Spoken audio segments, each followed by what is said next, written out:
Everyone, welcome back to my channel tech हेवस।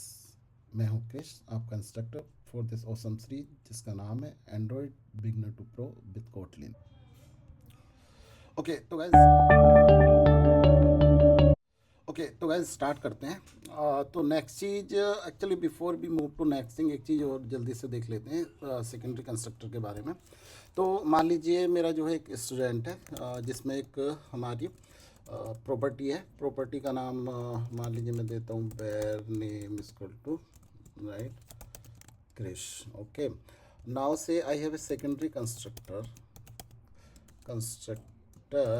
and say I pass name colon string, right, and then I say this dot name is equal to name, right. Now say I have one method in that, say fun print student, right. Then I can give here print ln. Okay, student name is dollar name, right. So अब मैं इस programme को run करता हूँ। यहाँ पे मैंने क्या किया, स्टूडेंट का एक ऑब्जेक्ट बना लिया जिसमें मैंने से यहाँ पे मैं ब्लैंक दे देता हूँ, नाम दे दिया, and then I did print student, right. तो अभी आप देखोगे तो ये यहाँ पे चल गया। तो अब यहाँ पे क्वेश्चन आता है, कल मैंने बताया था या लास्ट वीडियो में मैंने बताया था कि जो कंस्ट्रक्टर है यहाँ पे, अगर आप सेकेंडरी कंस्ट्रक्टर डिफाइन कर रहे हो तो आपको यहाँ पे प्राइमरी कंस्ट्रक्टर दिस करके देना होता है, राइट। बट इन केस आप यहाँ पे कुछ भी यूज़ नहीं कर रहे हो, यहाँ पे कंस्ट्रक्टर पैरेंथेसिस यूज़ नहीं कर रहे हो, उस केस में आपको यहाँ पे दिस लगा के कुछ भी नहीं देना या प्राइमरी कंस्ट्रक्टर को कॉल नहीं करना है। तो ये इस तरह से काम कर देगा। लेकिन मान लीजिए आपने यहाँ पे पैरेंथेसिस दे दिए, राइट, आपने यहाँ पे एक कंस्ट्रक्टर खुद दे दिया, default constructor, and if you try to run that now, right, now it's saying primary constructor call expected, और कहाँ पे, यहाँ पे। तो उस केस में आपको जो है यहाँ पे this and then parenthesis, right. तो इस तरह से फिर आपको देना होगा, राइट। तो ये चीज़ आई होप क्लियर है। अब हम देखते हैं जो हमारी क्लास होती है, उस क्लास के अंदर मतलब काफ़ी सारी चीज़ें हो सकती हैं। वो क्या क्या हो सकती हैं, मैंने यहाँ पे कुछ कमेंट किया। एक तो constructor and initialiser block, right. तो इनिशियलाइजर ब्लॉक में एक चीज़ और देख लेते हैं कि हम जो है मल्टीपल इनिट ब्लॉक अपने प्रोग्राम में दे सकते हैं, और उनका जो एग्जीक्यूशन होता है, राइट, वो उसी ऑर्डर में होता है जिस ऑर्डर में आपने डिफाइन किया होता है। तो से मैं कहूँगा print ln, right, this is init 1, right, and say same I say here, right, and I say this is init 2। तो अगर आप देखोगे तो जिस ऑर्डर में हमने ये दिए हैं इनिशियलाइजेशन ब्लॉक, राइट, उसी ऑर्डर में ये बेसिकली कॉल होते हैं आपके कंस्ट्रक्टर के बाद, राइट। तो अगर मैं यहाँ पे प्रिंट अगर मैं यहाँ पे मान लीजिए प्रिंट कर देता हूँ, right, this is from constructor, right, so if I try to run that, आप देखोगे पहले क्या है, init, right, 2 हो गया कॉल, फिर init 1 हुआ, then this is from constructor, तब कंस्ट्रक्टर में गया, देन फाइनली प्रिंट। तो इससे हमें क्या पता चल रहा है कि जो है आपका सबसे पहले जो है प्राइमरी कंस्ट्रक्टर कॉल होता है, फिर आपके इनिट ब्लॉक कॉल होते हैं, एंड देन फाइनली आपका सेकेंडरी कंस्ट्रक्टर कॉल होता है, राइट। तो ये ऑर्डर आप याद रखना। ओके, एक और चीज़, जैसा आपने देखा था कि जो प्राइमरी कंस्ट्रक्टर होता है उसमें हम वेर या वेल यूज़ कर सकते हैं, राइट। बट अगर I try to use the same thing in secondary constructor, then I will get an error, right. When और secondary constructor parameter is not allowed, even if you try well, that also won't be allowed, right। so secondary जो हमारा constructor होता है उसके अंदर हम where या well use नहीं कर सकते हैं। ठीक है, तो अब हमने क्या बात कर रहे थे, हम बात कर रहे थे कि क्लास के अंदर क्या क्या चीज़ें होती हैं। तो क्लास क्या क्या चीज़ें, कंस्ट्रक्टर होते हैं जो हमने पढ़ लिए, प्राइमरी या सेकेंडरी। इनिशियलाइजर ब्लॉक्स होते हैं, ये भी हमने देख लिया कि यूनिट कैसे काम करता है। अब फंक्शंस, राइट, तो फंक्शंस का हमने एक एग्जांपल यहाँ पे ऑलरेडी देख लिया है। तो फंक्शंस हम पहले पढ़ चुके हैं। तो एग्जैक्टली फंक्शन सेम तरह से काम करते हैं क्लासेस में भी। द ओनली डिफरेंस इज कि आप जब उसे कॉल करोगे तो हमेशा ऑब्जेक्ट डॉट, राइट, और जो मेथड होगा, जो मेथड के अंदर अगर वेरिएबल एक्सेस हो रहे हैं तो वो वेरिएबल हमेशा उस ऑब्जेक्ट को पॉइंट करते हैं।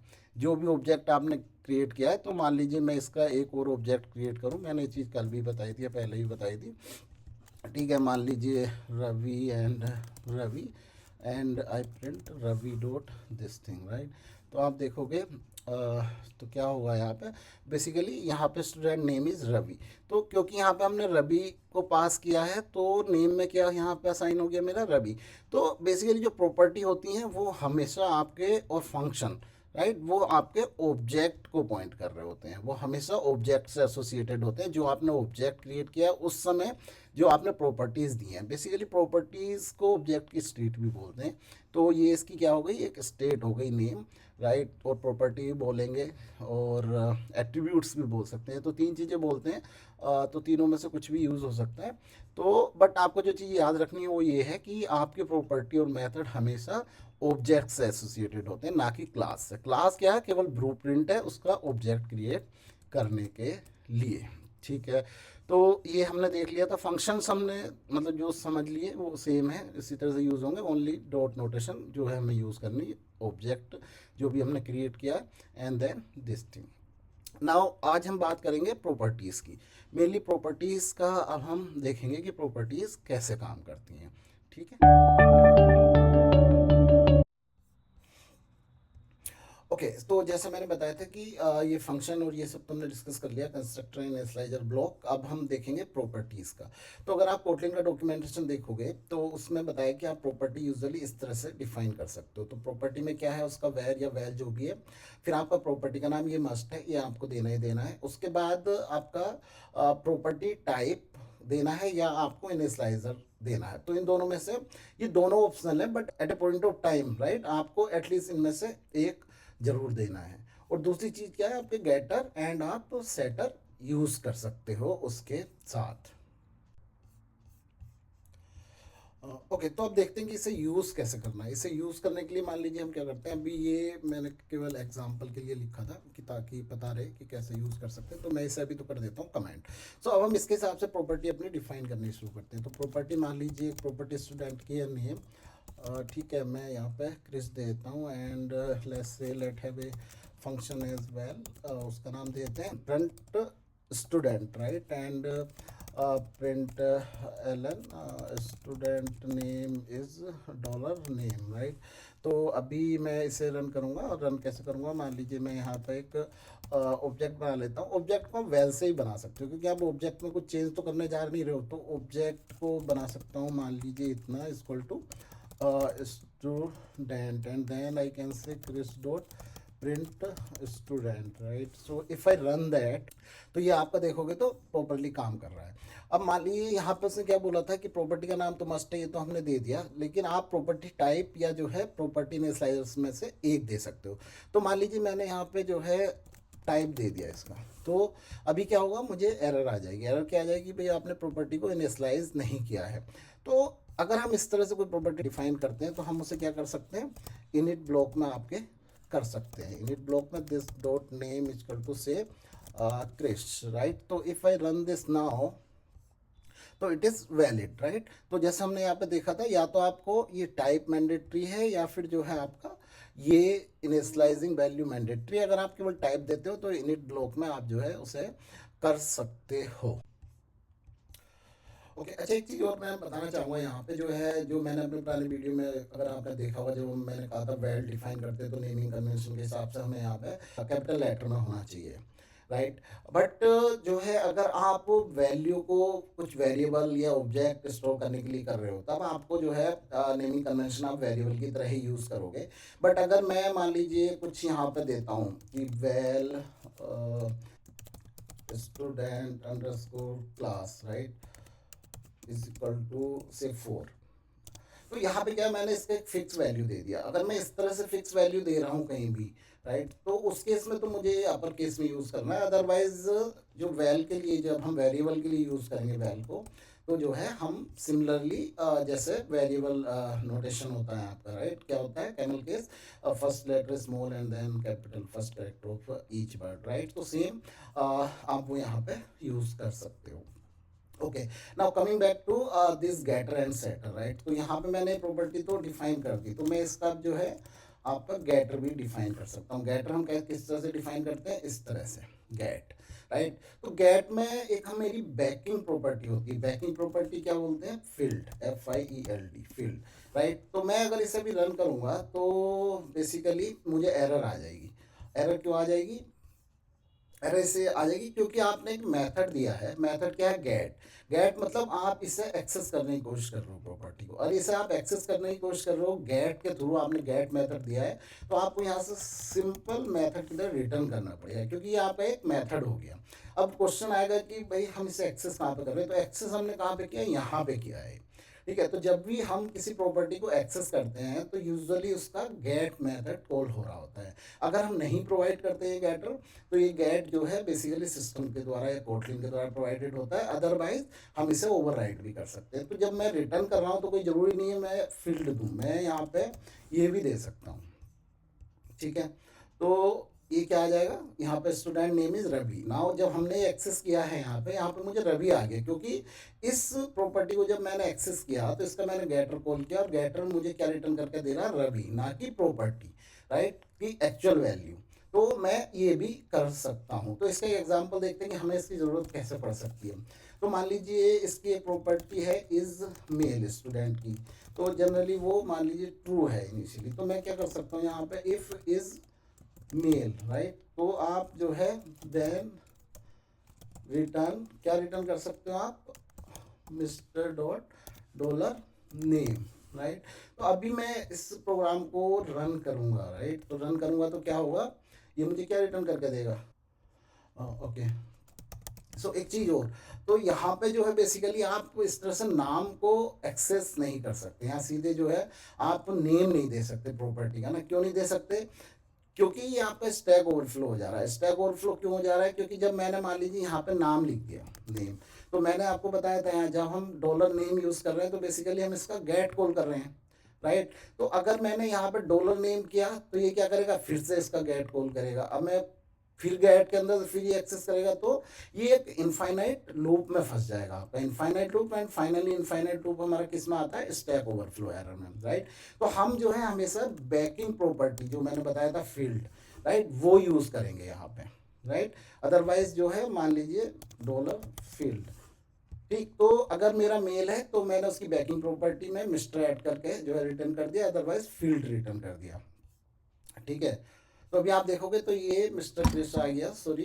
अभी अगर मैं इसे फॉल्स कर देता हूँ, ठीक, अगर मैं इसे फॉल्स कर दूंगा तो आप देखोगे क्या आ गया, केवल क्रिश आ गया। तो इस तरह की प्रॉपर्टी जो वैल्यू किसी कंडीशन पे देते हैं या कुछ मॉडिफाइड वैल्यू देते हैं, इन्हें बोलते हैं computed property, right.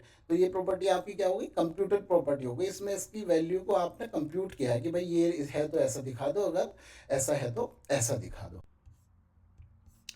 Okay, next चीज हम देखते हैं सेटर। तो सेटर कैसे लिखते हैं, तो same way setter and the new value, right. And इसमें मैं क्या कर दूंगा, बैकिंग प्रॉपर्टी जो मेरी होती है अगेन क्या, field is equal to new value, ठीक है। इसमें एक चीज़ और डाल देते हैं, तो इसमें एक प्रिंट स्टेटमेंट डाल देते हैं। प्रिंट स्टेटमेंट में क्या डाल देते हैं, I am property setter, right. और यहाँ पे डाल देते हैं क्या, सेम चीज़ कॉपी कर लेते हैं, एंड सेटर की जगह यहाँ पे हम क्या चेंज कर देंगे, गेटर चेंज कर देंगे। तो पहले तो हमारा जो प्रोग्राम हमने बना रखा है इसी में देखते हैं क्या हो रहा है, क्या आउटपुट आता है हमारा।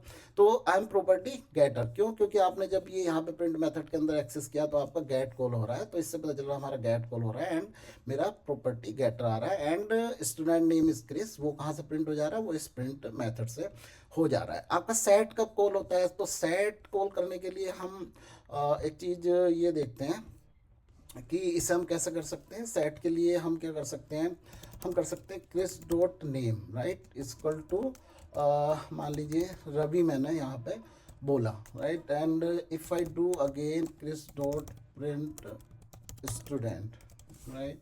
तो अभी अगर मैं इस प्रोग्राम को रन करूँगा तो आप देखोगे क्या हुआ, पहले तो आपका गेटर कॉल हुआ, ये प्रिंट हो गया। जब मैंने ये किया, राइट, जब मैं प्रॉपर्टी की वैल्यू असाइन कर रहा होता हूँ तो बेसिकली सेटर कॉल हो रहा होता। तो यहाँ पे आप देखोगे तो आपका क्या कॉल हुआ है, सेटर। सेटर के अंदर मैंने क्या दिया था, आई एम प्रॉपर्टी सेटर। तो यहाँ से क्या आ गया आपका, आई एम प्रॉपर्टी सेटर। उसके बाद मैंने प्रिंट स्टूडेंट फंक्शन कॉल किया आपका, तो प्रिंट स्टूडेंट में again I am accessing the property, तो यहाँ से क्या हो गया, आई एम प्रॉपर्टी गेटर, तो यहाँ से क्या है आपका प्रॉपर्टी गेटर कॉल हुआ, एंड देन फाइनली जो वैल्यू, तो वैल्यू क्या है, आप फील्ड के थ्रू आपने नई वैल्यू यहाँ पे असाइन कर दी है, तो आपकी नई वैल्यू रवि रिटर्न हो गई, क्योंकि आपका इज मेल फॉल्स है। तो अगर मैं इज मेल ट्रू कर देता हूँ मान लीजिए, तो फाइनली मुझे क्या रिटर्न होगा कि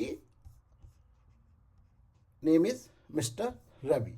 तो इस तरह से आप जो है property getter and setter use कर सकते हो, एंड इससे कंप्यूटेड प्रॉपर्टी भी बना सकते हो। एक चीज और कि अभी जो ये आपका फील्ड है, जो फील्ड है इसे बैकिंग प्रॉपर्टी जैसे मैंने बताया, ये केवल आपको गेट एंड सेट में अवेलेबल होती है। गेट एंड सेट क्या होता है, बेसिकली एक्सेसर होते हैं। तो एक तो ये चीज़ है, ये आप देख लो अच्छी तरह से कि जब भी आप बेसिकली गेट और सेट कॉल कर रहे हो, राइट, बना रहे हो, तो वो आपको प्रॉपर्टी के एकदम बाद में बनाना है, राइट। जहाँ भी आप प्रॉपर्टी डिफाइन कर रहे हो उसके बाद नेक्स्ट लाइन में आपके गेटर और सेटर ये इस तरह से आने हैं। अगर आप कहीं और डिफाइन करोगे तो ये काम नहीं करेंगे। दूसरी चीज़ है आपकी backing property. Backing property is only available in get and set. Get and set हम इन मेथड्स को क्या एक्सेसर भी बोलते हैं प्रॉपर्टी के, ठीक है। तो अगर मान लीजिए मैं यहाँ पे फील्ड को एक्सेस करने की कोशिश करूँ तो मुझे नहीं मिलेगा। क्यों नहीं मिलेगा, क्योंकि ये केवल आपका एक्सेसर मेथड जो गेट एंड सेट होते हैं, फील्ड जो बैकिंग प्रॉपर्टी होती है आपकी प्रॉपर्टी की, वो केवल वहीं पे अवेलेबल होती है। तो आई होप कि ये आपके getter setter and backing property and this is clear, right. And computed property आप कैसे बना सकते हो, ये इस तरह का मेरे ख्याल से आपका क्लियर हो गया है।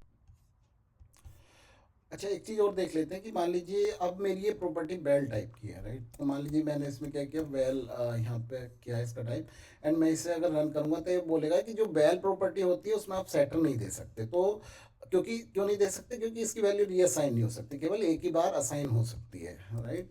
तो मुझे जो है सेटर पार्ट इसका क्या करना पड़ेगा, कमेंट करना पड़ेगा। मैंने सेटर पार्ट कमेंट कर दिया, तो मुझे जो है ये भी कमेंट करना पड़ेगा। क्यों, क्योंकि इसका कोई सेटर अवेलेबल नहीं है, राइट। तो ये और एक चीज़ है कि आप वेल जो वैल्यू होंगी, राइट, जो बेल टाइप की आपकी प्रॉपर्टीज़ हैं उन पे आप जो है आपका बेसिकली सेट जो आपका मेथड होता है, राइट, उससे आप जो है ओवरराइड नहीं कर सकते हो। तो यूजुअली ये हम क्या करते हैं, इन मेथड को ओवरराइड करते हैं। ओवरराइड करना मतलब एग्जिस्टिंग इम्प्लीमेंटेशन ना यूज करके अपना इम्प्लीमेंटेशन दे देना किसी चीज़ को, उसे बोलते हैं ओवरराइड करना। तो इन प्रॉपर्टी के एक्सेसर को हमने यहाँ पे ओवरराइड किया, नहीं देंगे तो जो उनकी डिफॉल्ट होता है वो ही काम करेगा। ओके, नेक्स्ट चीज हम देखते हैं lateinit, right. Lateinit कैसे काम करता है मेरा, तो लेट इनिट टाइप की प्रॉपर्टी होती हैं। तो मान लीजिए इसे मैं हटा देता हूँ, राइट, एंड नेम इज, अभी से ब्लैंक छोड़ देते हैं। तो मान लीजिए मेरा जो नेम है, राइट, मेरे नेम को अगर मैं इस तरह से डिफाइन करता हूँ, var name colon string, right. तो इसमें जो है क्या है, मेरी एरर आ जाएगी। एरर क्यों आ जाएगी, क्योंकि मैंने इस प्रॉपर्टी को इनिशियलाइज़ नहीं किया है। बट कुछ ऐसे केस हो सकते हैं, मान लीजिए मैं प्रॉपर्टी को इनिशियलाइज़ नहीं कर पा रहा हूँ अभी, राइट, या किसी रीज़न से मैं चाहता हूँ कि मैं प्रॉपर्टी को बाद में इनिशियलाइज़ करूँ। तो उसके लिए कीवर्ड होता है lateinit, right. Lateinit var करके जब आप डिफाइन करते हो तो आप कंपाइलर को ये बता रहे होते हो कि भाई अभी आप ये एक्सपेक्ट मत करो कि मैं इसमें वैल्यू असाइन करूँगा किसी भी तरीके से, मैं इसे कभी ना बाद में असाइन कर लूँगा, राइट। तो बाद में असाइन कर लूँगा तो ये कंप्लेन नहीं करेगा। अभी मैं अगर इसे रन करूँगा तो इसके लिए ये चीज़ क्या है, ठीक है। तो नेम इज़ ब्लैंक आ गया आपका। तो मान लीजिए अब मैं क्या करता हूँ, एक फंक्शन बना देता हूँ। मैं फंक्शन क्या बना देता हूँ, function set my name, right. और मैंने इसमें मान लीजिए नेम कोलन क्या कर दिया, स्ट्रिंग आपका डिफाइन कर दिया। तो अब मैंने इसमें क्या बोला कि भाई this dot name equal to name, right. And मान लीजिए मैं यहाँ पर बोलता हूँ डॉलर नेम। तो अब मैं क्या करता हूँ, मैं बोलता हूँ Chris dot set my name, right, and मैंने इसमें एक वैल्यू दे दी क्रिस, राइट। तो अभी मैं प्रिंट स्टूडेंट करूँगा तो जो है आपका ये प्रिंट हो जाएगा, ठीक है, क्योंकि मैंने इसमें नाम सेट कर दिया। मैं बाद में कभी भी सेट कर सकता हूँ। अब एक चीज़ और है यहाँ पे, वो भी काफ़ी इंपॉर्टेंट है। उसमें क्या है कि मान लीजिए स्टूडेंट है, राइट। अब मैं इसे मान लीजिए प्रॉपर्टी को असाइन करने से पहले कॉल करता हूँ, राइट। तो ये प्रॉपर्टी अगर आप देखोगे तो प्रिंट स्टूडेंट मेथड में यहाँ से एक्सेस हो रही है, तो मैं अगर इसे रन करूँगा तो मुझे एक एरर आ जाएगी। क्या एरर आ जाएगी कि भाई कोटलिन में uninitialized property accessor exception, lateinit property name has not been initialized, right. तो ये क्या कह रहा है कि अभी आपकी प्रॉपर्टी इनिशियलाइज नहीं हुई है। तो जो लेट इन इट बैर है, आपको ये मेक श्योर करना होता है कि यूज़ करने से पहले वो इनिशियलाइज हुई हो। तो इनिशियलाइज हुई हो ये कैसे चेक कर सकते हैं, वो हमारा चेक करने का एक तरीका होता है इफ़, राइट। जो भी आपका प्रॉपर्टी का रेफरेंस है, प्रॉपर्टी का रेफरेंस हम कैसे यूज़ करते हैं, दिस कोलन कोलन जो भी आपका प्रॉपर्टी का नेम है, नेम, उसके बाद हमारा ये एक पर्टिकुलर वेरिएबल कहो या आप एक तरीका देती है चेक करने का, इज, राइट, इनिशियलाइज्ड, राइट। तो अगर ये इज इनिशियलाइज्ड है, राइट, तब तो जो है मुझे आप ये इस तरह से प्रिंट करो, एल्स आप क्या प्रिंट कर दो कि print ln, right, lateinit property name is not initialized, right. तो आप इस तरह से कर सकते हो। अब मैं इसे रन करूंगा तो आप देखोगे क्या हो जाएगा। पहला जब मैंने पहली बार कॉल किया, क्योंकि मेरी प्रॉपर्टी यहाँ पर असाइन नहीं हुई थी, तो लेट इन इट वेयर से मैंने डिफाइन किया, ठीक है। तो यहाँ पे क्या आ गया, शुरू में ये आ गया कि भाई lateinit property name is not initialized, right. तो अब मेरी एक्सेप्शन नहीं आई है नहीं, पहले क्या हो जा रहा था, मेरा एक्सेप्शन आ जा रहा था। तो मैंने यहीं पे चेक कर लिया कि भाई अगर ये प्रॉपर्टी नेम इनिशियलाइज्ड हुई है तभी इसे आप यूज़ करो, अदरवाइज आप जो है ये प्रिंट कर दो। सेकेंड टाइम मैंने क्या किया, इसमें मैंने सेट माई नेम से यहाँ पे मेरी प्रॉपर्टी की वैल्यू असाइन कर दी, राइट। तो जब मैंने वैल्यू असाइन कर दी तो उसके बाद मैंने जब ये कॉल किया तो मेरा जो है ये वाला पार्ट आपका कॉल हो गया। तो आप ये चेक कर सकते हो लेट इन इट बैक जो प्रॉपर्टी है वो आपकी इनिशियलाइज्ड हुई है कि नहीं है। उन्हें कैसे कर सकते हो, दिस कोलन कोलन नेम अगर क्लास के अंदर है तो देन बेसिकली ये रेफरेंस पे चेक होता है, और ये क्या आपका प्रॉपर्टी का रेफरेंस ऐसे मिलता है आपको, दिस कोलन कोलन नेम। तो ये मस्ट है, ये आप ध्यान रखना, this colon colon name and then is initialized आप चेक कर सकते हो। दूसरी चीज़ ये है कि अगर मैं चाहूँ कि इसे मैं बैल बनाऊँ, राइट, तो ये मुझे एरर दे देगा। क्यों एरर दे देगा, क्या कह रहा है, lateinit modify allowed only with mutable. Mutable मैंने पहले बताया था, म्यूटेबल क्या होता है, जो आपका बैर जिनके आप वैल्यू चेंज कर सकते हो। ऐसा क्यों है, क्योंकि आप इसे बोल रहे हो लेट इन इट, तो इसका मतलब कि मैं बाद में असाइन करूंगा, बट आप उसे बोल रहे हो बैल, बैल मीन्स आप रीअसाइन नहीं कर सकते। तो ये क्या हो गया, कॉन्ट्राडिक्टरी हो गई आपकी दोनों चीज़ें, ठीक है। तो इसे हम किससे डिफाइन करेंगे, हमेशा वेयर से डिफाइन करेंगे and it will work. Quickly एक बार रिकैप कर लेते हैं। तो हमने क्या क्या देखा, हमने देखा प्रॉपर्टी देख ली, हमने कुछ कंस्ट्रक्टर के बारे में भी देखा था, पहले इनिशियलाइजर ब्लॉक के बारे में भी देखा था, मल्टीपल इनिट ब्लॉक हम कैसे यूज़ कर सकते हैं। उसके बाद हमने देखा प्रॉपर्टीज़, प्रॉपर्टीज़ में क्या देखा कि कैसे हम प्रॉपर्टी इनिशियलाइज कर सकते हैं, गेटर सेटर कैसे कर सकते हैं, आपका कंप्यूटर प्रॉपर्टी क्या होती है और कैसे उनकी वैल्यू आप रिटर्न करते हो, ठीक है। और गेटर और सेटर को आप कैसे ओवरराइड करते हो, आपका जो है फील्ड जो बैकिंग प्रॉपर्टी होती है किसी भी प्रॉपर्टी के लिए, उसे कैसे यूज़ कर सकते हो। हम जो है गेटर एंड सेटर के अंदर सेट और गेट करने के लिए वो प्रॉपर्टी को यूज़ नहीं कर सकते, स्टैक ओवरफ्लो हो जाता है। क्यों, क्योंकि वो एक इनफाइनाइट लूप में आपकी चीज़ें चली जाती हैं। उसके बाद हमने देखा लेट इनिट, लेट इनिट कैसे आपका काम करता है, उसे हम कैसे यूज़ कर सकते हैं, कैसे हम उसे at later point of time basically assign कर सकते हैं उसमें वैल्यू, और हम कैसे चेक कर सकते हैं कि उसमें कुछ वैल्यू है कि नहीं है। नेक्स्ट वीडियो में हम देखेंगे, क्योंकि वीडियो ऑलरेडी काफ़ी बड़ा हो गया, हम देखेंगे नेस्टेड एंड इनर क्लास। हम क्लास के अंदर नेस्टेड या इनर क्लास कैसे दे सकते हैं। नेस्टेड क्लास मतलब क्लास विद इन क्लास, और inner class another class with in class. Nested and inner, अब आप कहोगे जब हम एक क्लास के अंदर दूसरी क्लास दे रहे हैं तो वो नेस्टेड ही हो गई। तो इनर क्लास में हम इनर कीवर्ड यूज़ करते हैं और उसका कुछ अलग बिहेवियर होता है नेस्टेड क्लास से, तो वो हम देखेंगे नेक्स्ट वीडियो में। आशा करता हूँ आपको ये वीडियो पसंद आया होगा। मिलते हैं एक नई वीडियो में एक नए टॉपिक के साथ। तब तक पढ़ते रहिए, सीखते रहिए और सवाल पूछते रहिए। Keep reading, keep learning, and keep asking questions using comment section of the video. Thank you very much. We'll be waiting for your comments.